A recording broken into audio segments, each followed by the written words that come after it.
খবর শুনছেন দৈনিক সংবাদ চ্যানেল থেকে। আজ জানাবো পশ্চিমবঙ্গ দেশ এবং বিশ্বের বাছাই করা সমস্ত গুরুত্বপূর্ণ তাজা খবর। শুরুতেই জানিয়ে দেব সংবাদ শিরোনাম।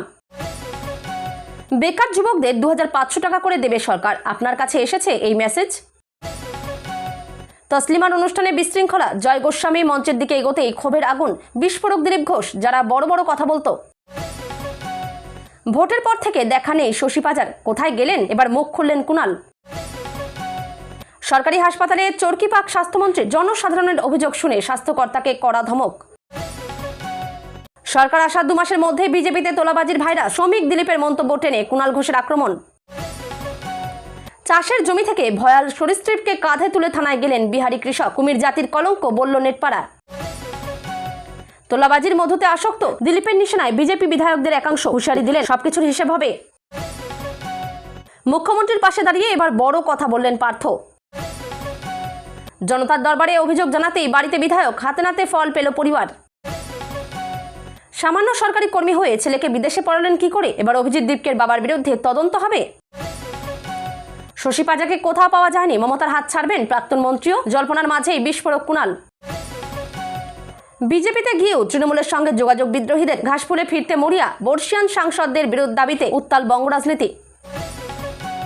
অসমের বন্যা বিধ্বস্তদের রেশন তুলে দিলেন রণদীপ, পরিবেশন করলেন খাবার। অনুরাগীদের কাছে কি অনুরোধ? জোড়াফুল হাতছাড়া হলে কোন প্রতীক বাঁচবেন মমতা? সুপ্রিমোর মেগা প্ল্যান বি ফাঁস হতেই তোলপাড়। রবীন্দ্র সদনে জয় গোস্বামীর অপমানে অত্যন্ত ব্যথিত তসলিমা, কি জানালেন মুক্তমনা লেখিকা। টুলুর ম্যানেজারের বাড়িতে রহস্যময় লাল ট্রলি, মঙ্গলকোটে ইফাজুলের বাড়িতে আর কি পেল পুলিশ।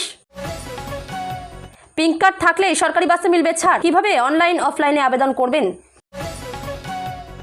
ক্ষমতার দম্ভই পতনের কারণ, 207 নিয়ে আত্মতুষ্টি নয় বড় বার্তা শ্রমিকের।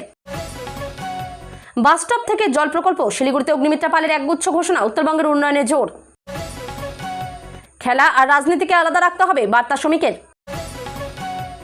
বিমার 44 লক্ষ হাতাতে বন্ধুদের সঙ্গে ষড়যন্ত্র করে স্ত্রীকে খুন, নর পিশাচ স্বামীর। স্বাধীনতা দিবস থেকে রাখি, অগাস্টে কোন কোন দিন বন্ধ থাকবে ব্যাংক। এতদিন ক্ষমতার স্বাদ পাননি, হঠাৎ পেয়ে বদলে যাচ্ছেন, নতুন বিধায়কদের হুঁশিয়ারি দিলীপের। লক্ষ্মীর ভান্ডারের বদলে প্রতি মাসে 3000 টাকা, কারা পাবেন অন্নপূর্ণা ভান্ডারের টাকা? জানুন বিস্তারিত। কলেজিয়ামে বেনিয়ম, বিচারপতি নিয়োগ নিয়ে বড়সড় প্রশ্ন তুললেন সুপ্রিম কোর্টের বিচারপতি। হাওড়ার এদো গলিতে জৈশ জঙ্গির গোপন ডেরার খোঁজ, এখান থেকেই কি মুখ্যমন্ত্রীর গতিবিধির ওপর নজরদারি চলছিল? এতক্ষণ শুনছিলেন সংবাদ শিরোনাম, এখন আসছে বিস্তারিত খবরে। বেকার যুবকদের আর্থিকভাবে সক্ষম করতে নতুন স্কিম এনেছে কেন্দ্রীয় সরকার। সম্প্রতি সোশ্যাল মিডিয়ায় ঘুরে বেড়াচ্ছে এই মেসেজ, যেখানে বলা হচ্ছে বেকারদের জন্য 2500 টাকা করে দেবে কেন্দ্র। সোশ্যাল মিডিয়ার দৌলতে আপনার কাছেও এসেছে এই মেসেজ। এবার এই স্কিম নিয়ে মুখ খুলল সরকার। কি বলা হচ্ছে এই পোস্টে? এই সোশ্যাল মিডিয়া পোস্ট খুলতেই আপনি দেখতে পাবেন যেখানে লেখা রয়েছে বেকার ভাতা হিসেবে 2500 টাকা করে দেবে সরকার। আপনিও যদি সুবিধা নিতে চান তবে এখনই আবেদন করুন। কয়েক সেকেন্ডের এই ভিডিওতে ছবিতে পিছনে যুব সমাজের ছবি দেওয়া হয়েছে, সামনে থাকছে প্রধানমন্ত্রী নরেন্দ্র মোদীর ছবি। এই স্কিমের বিষয়ে কি বলছে সরকার? সোশ্যাল মিডিয়ায় ইতিমধ্যে ছড়িয়ে পড়েছে এই খবর, যার ফলে সরকারও এই নিয়ে মুখ খুলেছে। রবিবারই সরকারের তরফে এই নিয়ে একটি পোস্ট করা হয়েছে, যেখানে সোশ্যাল মিডিয়ায় সরকারের তরফে এই বিষয় নিয়ে বলেছে প্রেস ইনফরমেশন ব্যুরো। কেন্দ্রীয় সরকার বলছে এই ধরনের কোনো স্কিম চালাচ্ছে না সরকার। দেশবাসী যেন এই ধরনের ফাঁদে পা না দেয় সে বিষয়ে সবাইকে সতর্ক করেছে পিআইবি পোস্ট।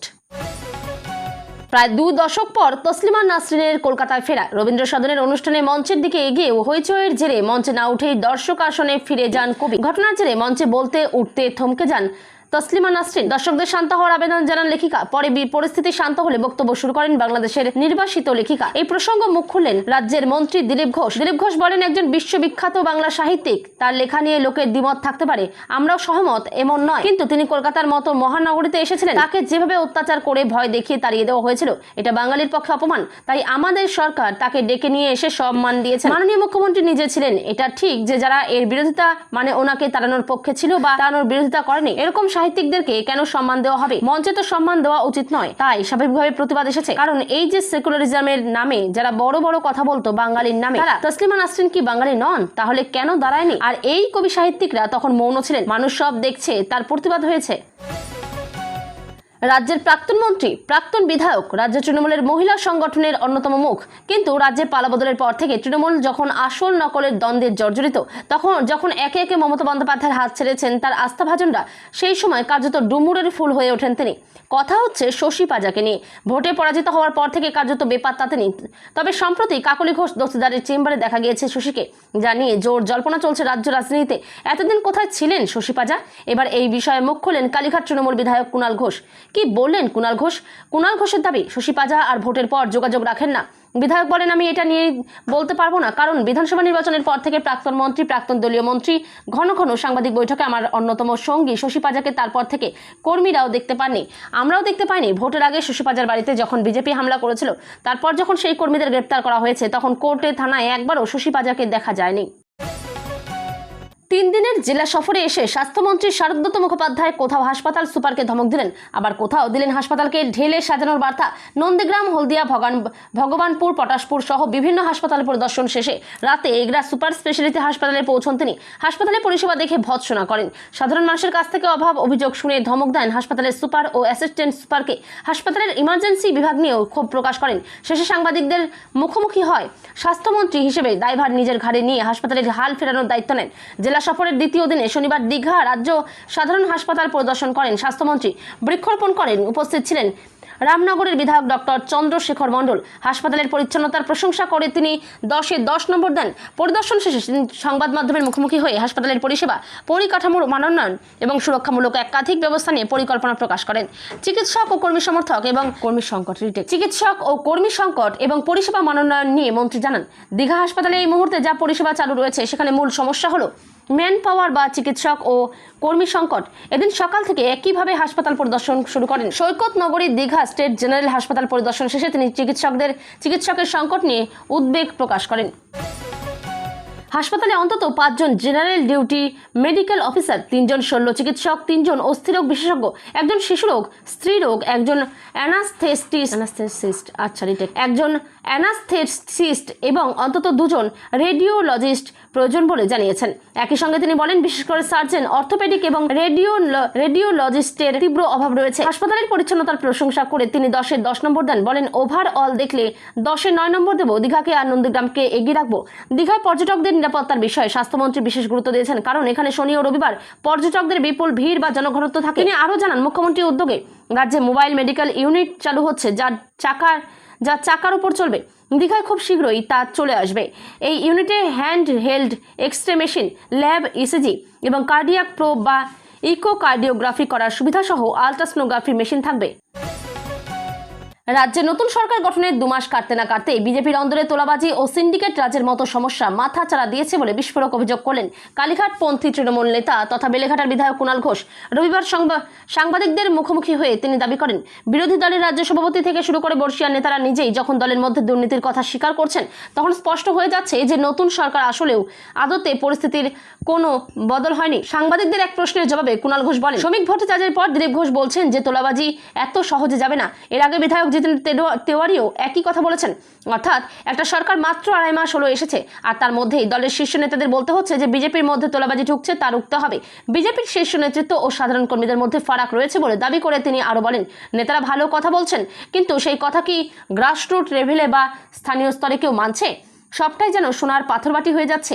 রাজ্য সভাপতি শ্রমিক ভট্টাচার্যকে বলতে হচ্ছে এভাবে তোলাবাজি চলবে না, দিলীপ বাবুকে বলতে হচ্ছে দলে রোগ ঢুকছে, আর জিতেন্দ্র তেওয়ারিকে বলতে হচ্ছে আমরা 2 মাসের মধ্যে সবাইকে ছাড়িয়ে গেছি। কুণাল ঘোষের তোপ, বিজেপির জমানায় পাড়ায় পাড়ায় অশান্তি, দখলদারি এবং মারামারি চরম আকার ধারণ করেছে। শ্রমিক ভট্টাচার্য, দিলীপ ঘোষ এবং জিতেন্দ্র তেওয়ারির মতো হেভিওয়েট নেতাদের মন্তব্যই প্রমাণ করে দিচ্ছে যে এই তোলাবাজির মতো ভাইরাসে এই নতুন সরকারের আমলেও বিজেপি দলটা পুরোপুরি আক্রান্ত। কুমির নাম শুনলেই আটকে ওঠেন সকলে, কিন্তু বিহারে দেখা গেল অন্য চিত্র। চাষের জমিতে দেখা গিয়েছিল এক কুমির, সেটিকে কাঁধে তুলে থানায় নিয়ে গেলেন এক তরুণ কৃষক। অবাক করা সেই ভিডিও ছড়িয়ে পড়েছে সমাজ মাধ্যমের পাতায়, যদিও ভিডিওটার সত্যতা যাচাই করেনি আমাদের চ্যানেল। সংবাদ মাধ্যমের প্রতিবেদন অনুসারে সেই তরুণ অন্যদের সঙ্গে জমিতে চাষ করছিলেন। সেই সময় কুমিরটিকে দেখতে পান।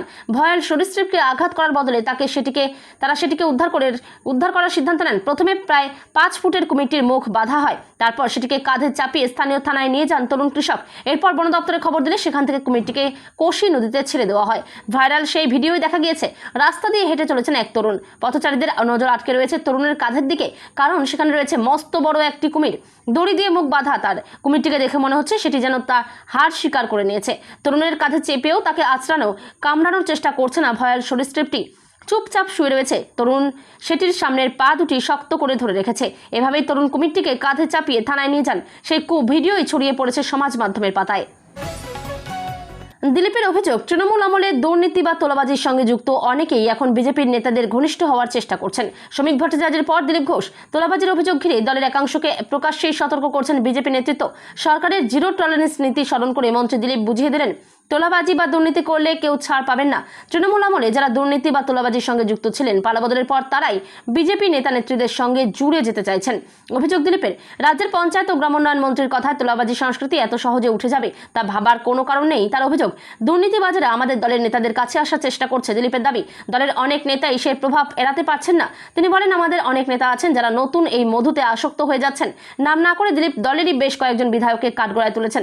মন্ত্রীর কথায়, কিছু নতুন বিধায়ক হয়েছেন যারা ক্ষমতার স্বাদ পেয়েছেন, তাদের সঙ্গে ঘনিষ্ঠতা বাড়াচ্ছে তোলাবাজিরা।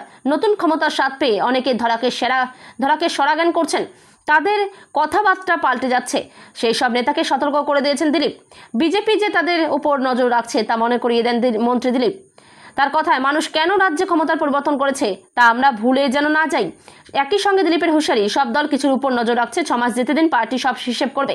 হুঁশিয়ারির সঙ্গে পরামর্শ দিয়েছেন দিলীপ। তার কথায়, আমাদের প্রত্যেকের দায়িত্ব এই সব লোকের থেকে দূরে থাকা এবং অন্যায়ের বিচার করা। মুখ্যমন্ত্রী শুভেন্দু অধিকারীর জন্য চিন্তিত প্রাক্তন শিক্ষামন্ত্রী পার্থ চট্টোপাধ্যায়। সম্প্রতি জঙ্গিদের টার্গেটে ছিলেন শুভেন্দু, তবে আগেই তাদের প্ল্যান ভেস্তে দেয় এসটিএফ। এবার এই নিয়ে মুখ্যমন্ত্রীর পাশে দাঁড়ালেন পার্থ। এদিন পার্থ নিজের ফেসবুক পোস্ট করেছেন। সেখানে তিনি লিখেছেন, পাকিস্তানি হ্যান্ডেলাররা হামিমকে শুভেন্দু অধিকারীর চলাফেরা, কর্মসূচি এবং নিরাপত্তা সংক্রান্ত তথ্য সংগ্রহের নির্দেশ দিয়েছিলেন। কিন্তু তিনি আরও লেখেন, মুখ্যমন্ত্রী যাতে পাকিস্তানের এই নজর থেকে সুরক্ষিত থাকেন তার চিন্তা আমাদের করতে হবে। প্রসঙ্গত, শুভেন্দুকে টার্গেটের পিছনে অভিযুক্ত হামিম মণ্ডল কাশ্মীরি জঙ্গিকে গ্রেপ্তার করেছে বেঙ্গল এসটিএফ ও বর্ধমান পুলিশ। হামিল সাজ্জাদ ভাট গোষ্ঠীর সদস্য এই হামিম। এই জঙ্গি গোষ্ঠী মূলত পাকিস্তানের সংগঠন। এরা টাকার বিনিময়ে খুন, তোলাবাজি ও সন্ত্রাসবাজির কাজ করে। এই সংগঠন বিগত কয়েক বছর ধরে কাশ্মীরে মাথাচাড়া দিয়েছে। এবার বাংলাতেও সেই জঙ্গি সংগঠনের সদস্যের খোঁজ মিলল। জানা গিয়েছে, হাওড়ার পিলখানার বাসিন্দা হামিম, তার বাবা গেঞ্জির কারখানায় কাজ করত। সেও তার বাবার সঙ্গে ওর কারখানায় কাজ করত। বিগত 2 থেকে 3 মাস ধরেই হামিম বর্ধমানে থাকছিল। ঠিক সেই সময়ে যে সময় রাজ্যে পালাবদল হয়েছে, বর্ধমানে বসে কি তবে মুখ্যমন্ত্রীর উপরে হামলার ছক কষছিল? এই নিয়েই পার্থ চট্টোপাধ্যায়কে মুখ্যমন্ত্রীর পাশে দাঁড়াতে দেখা গেল। ঘাটালের জনতার দরবারে অভিযোগ জানিয়ে দ্রুতই ফল পেলেন এক আদিবাসী পরিবার। ঘাটাল পৌরসভার 11 নম্বর ওয়ার্ডের নিশ্চিন্তপুরের বাসিন্দা রূপা মুর্মু দীর্ঘদিন ধরে বিদ্যুৎ, পানীয় জল ও যাতায়াতের রাস্তার মতো মৌলিক পরিষেবা থেকে বঞ্চিত ছিলেন। পূর্বপুরুষের ভিটেতে বসবাস করলেও মেলেনি কোনো সুযোগ সুবিধা।